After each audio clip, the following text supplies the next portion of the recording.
there, welcome to another Procreate flip through with me. I've had so much life happen over the past couple of months that I guess this is gonna be my mode of upload. That sounds it sounds both catchy as well as annoying. So let's take a sip of water and get going. So here's the front page. I had to do something kind of chunky and blocky and different with the hand lettering. Looked at a couple of different styles and that's what I came up with. I was trying to sort of cross-hatch a pie that I made for Christmas. I tried to take the apples and make it into a row, you get it. So yeah, it was super cool. Highly recommend if you feel like getting adventures of pie making. When you have art block, a really nice place to go is hand lettering as well.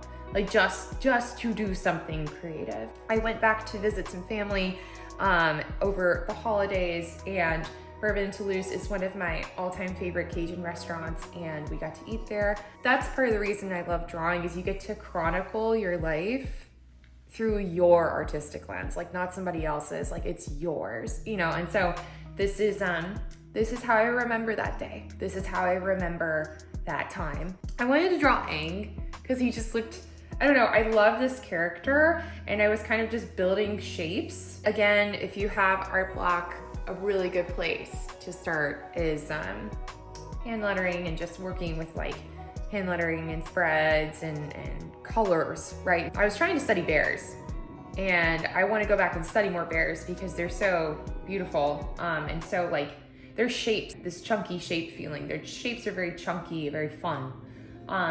Love how my little panda came together. That's adorable. So I wanted to do some Doji fan art, and that was where my print came out of, my sticker and stuff that I made. I took some references and I did the best thing you can ever do in art, which is where you reference but then create a style of your own. I generated my own little style, super cool. So hopefully I can keep it up. It's adorable, and regardless, it was very enriching and fun at the time. I'm trying to do some people, trying to do some scratchies. Look, this is ugly. I just wanna point that out, that you can have some really beautiful art, right? Ta-da! And you can have some ugly, scratchy scratch stuff. But the theory's there, right? So anyways, I'm proud of that. And then I doodled a little bear with California, which I loved. And I felt so bad because thankfully where I was in California at the time was not affected by the fires, but we knew people and everybody's okay, thankfully, but it was just so sad and heartbreaking and all these different things. Then I was trying, I saw this on Pinterest and I wanted to kind of remake it, but again, in my own style interpretation. I think it looks absolutely horrible, by the way, but whatever, live and learn, guys. We're moving, we're grooving. Then I did some hands and look how good these came out. So yay, give me a hand. Haha. Oh, I'll walk myself off the stage. There's a gnome that was in the neighborhoods I used to walk, and I love him. He's so cute. I drew my own gnome, and I thought he was absolutely adorable. So they had these oranges, and they call them chocolate oranges at the time. They were just available in the supermarket. I was like, oh, I'll try a couple. They were very good, kind of a unique taste. I want to say the word herbaceous, but that sounds really weird with an orange. I painted this guy with the turpentine brush, and I was just kind of working with the color theory side of it. And then I thought that was so cute. I was like, oh, I should doodle a little orange, just all confused about life. So I was going through the neighborhoods and walking one afternoon, and I saw this enormous poinsettia. Look how huge that is. And so I took a photo and I had a late night drawing session. You know how those go. I love it. No notes, beautiful. This was kind of cool. So it was a windy day. So I did some clouds with some leaves blowing around, and I thought that this was really pretty. I really got into culinary class wars, and Edwardly is just amazing. So if you need a new thing to get into, culinary class wars, and I admit I jumped forward in the episodes to see the last few that kind of focus on him, and being someone who from Kentucky, connects to Kentucky, etc. I was so happy for him and proud of him, as he is from Louisville, or he's not from Louisville, but he lives in Louisville and has a restaurant there. And I just think that his story is just so amazing. So yeah, I drew a hibiscus tea stain on our countertop So I was kind of feeling the vibes. And I painted a little dish sponge because I was in the middle of trying to clean the place we were staying in. And yeah, that was that with all the nasty stains in the sink, ew. And then I painted this gorgeous, gorgeous, gorgeous painting. And what I've learned, guys, is you can't put pressure on art.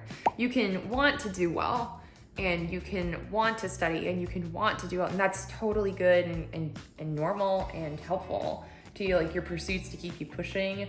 But yeah, like you gotta just enjoy and be in the moment, and I made this beautiful painting. And I did a little doodle, went to our neighborhood Starbucks at the time and doodled some stuff that was in their garden set up, and that's me. Sango and Moroku, yeah. So I wanted to like draw them together. I'll pick this up at some point, I think, but the works are good. The bones are good. I went somewhere and had a rosemary latte that they call a Charlie Brown. Oh, I went to Golden State Coffee Roasters, just a lovely place. Brea, Fullerton, California, it was just awesome. Then I wanted to paint my veggies on the countertop. I like the color theory. That I'm working with and trying to map across. You need this so you can do this. Then I did a little tiger, and then I painted this gorgeous painting. Again, not too much pressure, just had fun. I used to live in Santa Cruz, and so I just wanted to paint something that reminded me of there because I missed it. I'm a bit of an art block right now with painting, but I'm gonna trust that it will all work itself out. So, oh my gosh, I dinged our car. Thankfully it's okay, we fixed it, guys. It actually wasn't that bad, but it just looked super, super bad. Doesn't it just look sinister? It looks a bit like a shark. So then I drew my new logo, and I kind of workshopped that a few times and got it to where I like it. And then one of these older women that I used to work with teaching ESL, she was Vietnamese. And so it was Tet, and she was celebrating Tet with her family. And so she brought me this, she brought me this delicious sticky rice. It was so unique and so delicious, like I said. And so I drew it a couple of times, one with color, one without. Oh, it was so good. So that's me like nerding out because it was just delicious. Practice all the things you want to practice, and you need to practice the things you don't want to practice. And be accepting of yourself at the different kind of art stops you're at, because you can produce something lovely, but you need scratchy bits and the thinking to get here. Thank you all so much. Have a great one, and I'll catch you in the next one. As always, I appreciate it.